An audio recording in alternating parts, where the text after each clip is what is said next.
under arrest? Am I under arrest? Give me your hands. You're under arrest. Okay, I'm okay. Welcome back to the Crooked Cop Chronicles, where we dive into some of the most jaw-dropping and downright outrageous police moments caught on camera. You'd think these are scenes straight out of a bad movie. But nope, this is real life, folks. First up, we've got a deputy who thought the best way to deal with a 15-year-old kid with no arms or legs was to tackle him to the ground. You really can't make this stuff up. But hang tight, because in video 2, we watch a routine traffic stop turn tragic as a cop tasers a teenager so brutally that it sends him into a coma. Spoiler alert, things get messy. And in the final act, we'll see how the Buckeye Police Department took things a step further, harshly detaining an autistic teen who was just trying to get by. These aren't your typical traffic stops or routine arrests. These are the kinds of stories that make you question everything. So buckle up, because it's gonna be a bumpy ride. You tased him! The fucking window's I'm okay! I am okay! Am I talking to you? Shut the hell up. Imagine being a cop, facing down a 15-year-old kid who has no arms and no legs. Seems like a no-brainer, right? Well, not for this Arizona deputy who decided that the best way to handle the situation was to tackle the kid. Yes, you heard that right, tackling someone without limbs. What could possibly go wrong?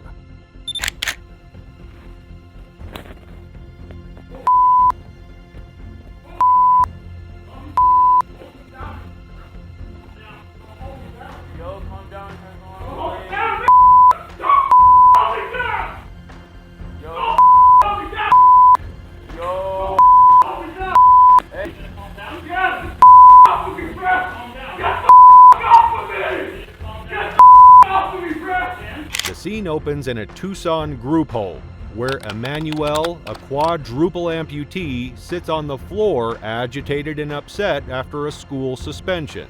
A simple case of teenage frustration? Sure, but in walks Deputy Manuel Van Santen, ready to turn things up a notch. After some back and forth, the deputy decides that Emmanuel, who can't even throw a punch, is apparently disturbing the peace.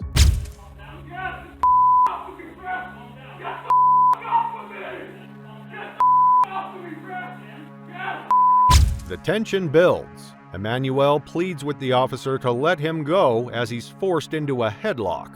The cop, clearly thinking this was his WWE audition, actually tackles the boy. That's right, folks, full body weight and all, pinning him to the kitchen floor next to a refrigerator. Then CJ, another kid in the house, steps in.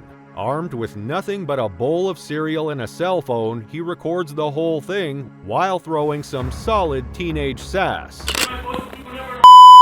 Hey, you asked him a question, did he answer? I did. Shut the hell up! Hey, don't talk to me.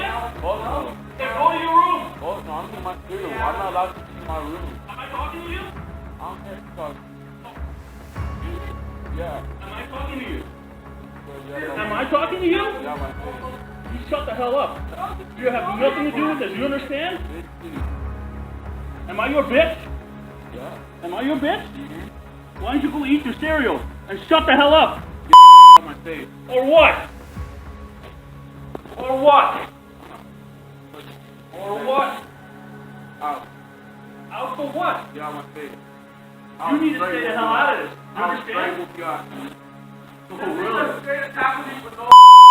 That's right. Hey, you asked him a question and he answered. Van Santen, not a fan of backtalk. Shut the hell up, he snaps at CJ, who keeps his cool, defiant but calm. And in classic cop fashion, the officer responds to teenage sarcasm the only way he knows how. Arrest him too. Who knew cereal could be a crime? After arresting both teens, because what's better than one arrest? Two. The deputy's final masterpiece comes when he slams CJ against a wall for good measure. All this because of a tipped-over trash can and a frustrated teen. And now, as investigations mount, we're left with one burning question. Just what in the world was this guy thinking? Now, just when you thought it couldn't get worse, let's turn up the voltage. Coming up next, Bryce Masters gets tasered into a coma because apparently some cops think that's how you handle teenagers. Now, for what? Out. Hey, am I under arrest? Get out. You really want to get tased right here in the middle of your car? what? Get your ass out now. I haven't done anything, officer. What, am I under arrest? Get out. After our last encounter with a cop going WWE on a defenseless teen, we're headed to Missouri, where Officer Timothy Runnels decided to give new meaning to shocking behavior, pun intended.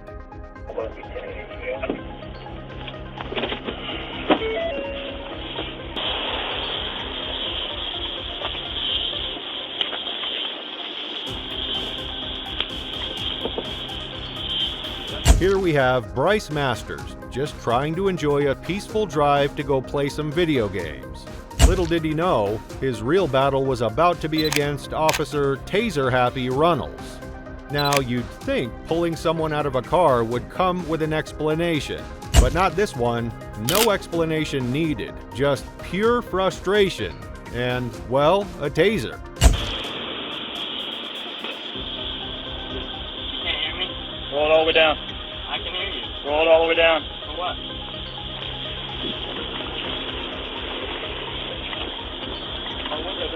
Is this one open? Yeah, what are you doing? Get out. For what? Out. Now. For what? Now. For what? Out. Hey, am I under arrest? Get out. Am I under arrest? Out. I'm gonna pull you out if you don't get out. Pardon me a second. For what? Alright, fine, fuck it, just get out. For Out. what? Out right now. Out of the car. Out of the car.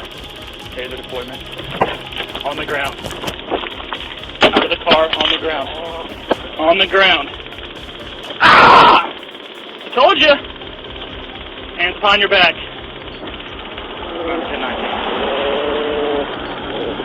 Put your hands behind your back. And there it is, Runnels going all in with a 20-second taser marathon, right to the chest. If this were the Olympics, he'd get a gold medal for overdoing it. Out of the car, on the ground. On the ground. Ah! Bryce? Yeah, he's not playing video games anymore. Instead, he's about to experience cardiac arrest, a side effect of getting tased near your heart for too long.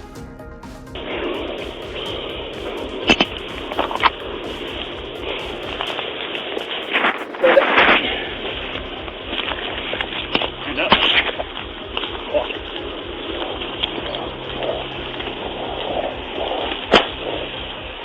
And what does Officer Runnels do with an unconscious teen?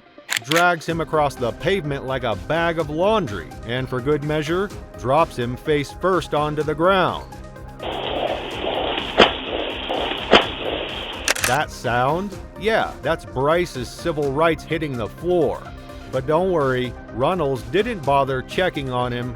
Just another day in the life of questionable law enforcement.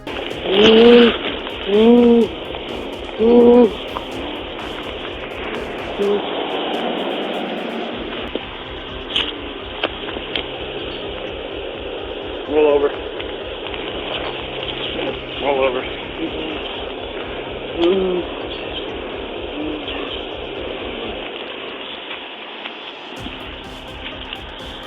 I'm 10-9.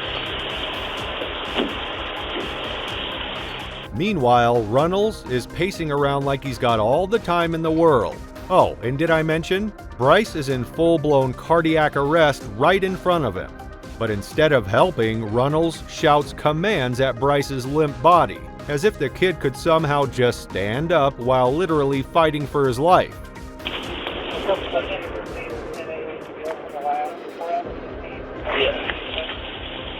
He's turning blue on it, looks like. Yeah, he's turning blue. You breathing it on? Oh, wow, guys. Hey, get fired right, would you? You want to start CPR? Yep. Come on, right, guys? Hey. Hey. Who's fucking arrested? Who tased him? The fucking window! I'm not even fucking touch. Get my fucking badge. Get it back. Don't fucking touch. Walk down. Thankfully, the ambulance arrives just in time, pulling Bryce out of the nightmare Runnels created. By the time they get him to the hospital, Bryce is in a coma, brain damaged from the lack of oxygen, all because of one officer's reckless choices. 4 years. That's the sentence when serve and protect becomes shock and neglect. If only Bryce could have tased him back. Now that would have been real justice. Unfortunately, Bryce didn't just get a bad day, he got a life-altering one. Brain damage, memory loss, while Officer Runnels will be spending the next 4 years reflecting on the teenager's life he shattered. Let's hope his new surroundings are taser-free. But if you thought this story was bad, wait until you see how a peaceful afternoon in Buckeye, Arizona turns into a living nightmare for an autistic teen. And yes, it somehow gets worse. We head to Buckeye, Arizona, where an ordinary day for a 14-year-old autistic boy named Connor turns into a total nightmare, all thanks to some stellar police work. What's going on? Me? Yeah, what are you doing? Good. What are you doing? I'm skinny. What? What are you doing with this? What is that? Stop walking away from me. It's a string. Okay, so why are you bouncing around all the way? Now, Connor wasn't doing anything illegal. He was just fidgeting, doing what autistic kids often do. It's called stimming. But to this cop, well, that must mean one thing: drugs. So instead of calmly assessing the situation, the officer goes right into action mode, assuming the worst. Stop walking away from me. It's a string. Okay, so why are you bouncing around all the way? You have any ID on you? No. Don't go anywhere. Alright, just relax. Connor, already scared, starts to back away from the officer. And what does the cop do? Instead of realizing that this kid is terrified and maybe a little different, he decides it's time to play tough guy. When Connor doesn't pull out his ID fast enough, things escalate quickly. The officer pins him down, completely ignoring the obvious signs of autism, like Connor repeating, "I'm okay," over and over. Because sure, that's what all drug users say, right? What's your name? Connor. Why are you acting like this, Connor? Because I'm okay. Stop moving. No time is up. Relax. Who's this? Diane. He's fighting with me. What's going on? Do you know him? Okay.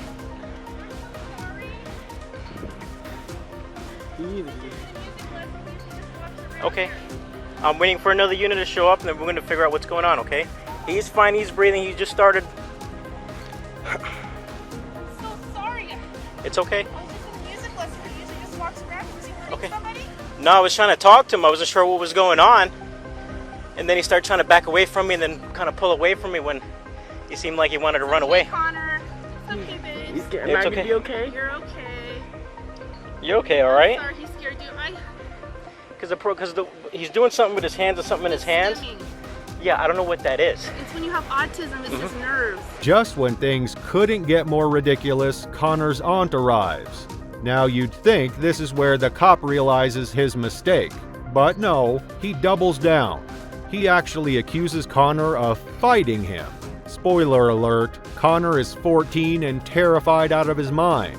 Not exactly UFC material.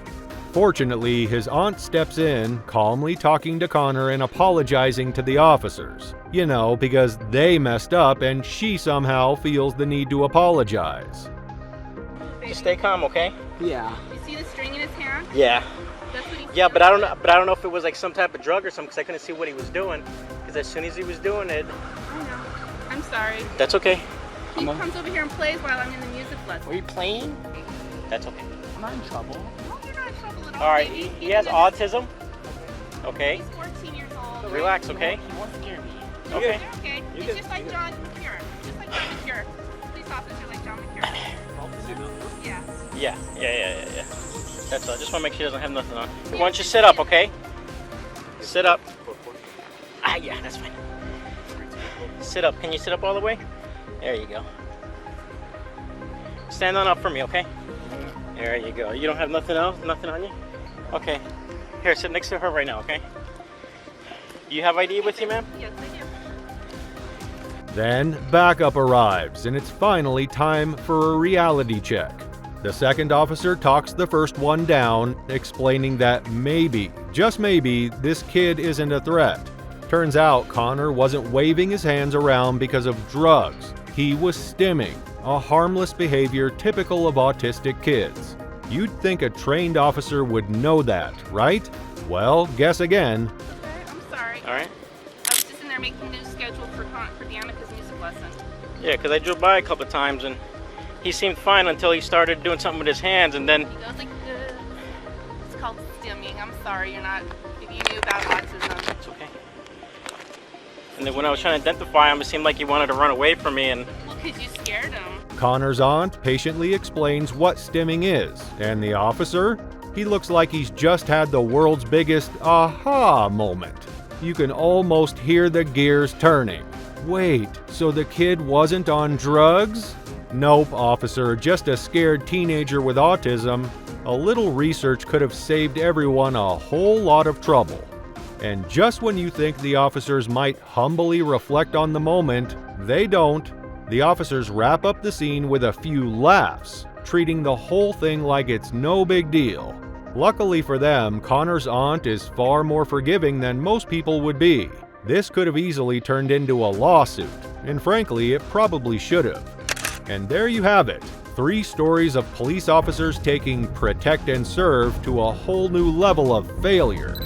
A quadruple amputee tackled in his own home, a teenager tasered into a coma, and an autistic boy treated like a criminal, all because of snap judgments and pure neglect.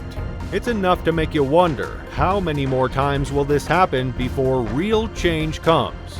In the meantime, officers like these are out there patrolling the streets. Let's just hope their next encounter doesn't end with another life turned upside down. Like and subscribe for more outrageous content.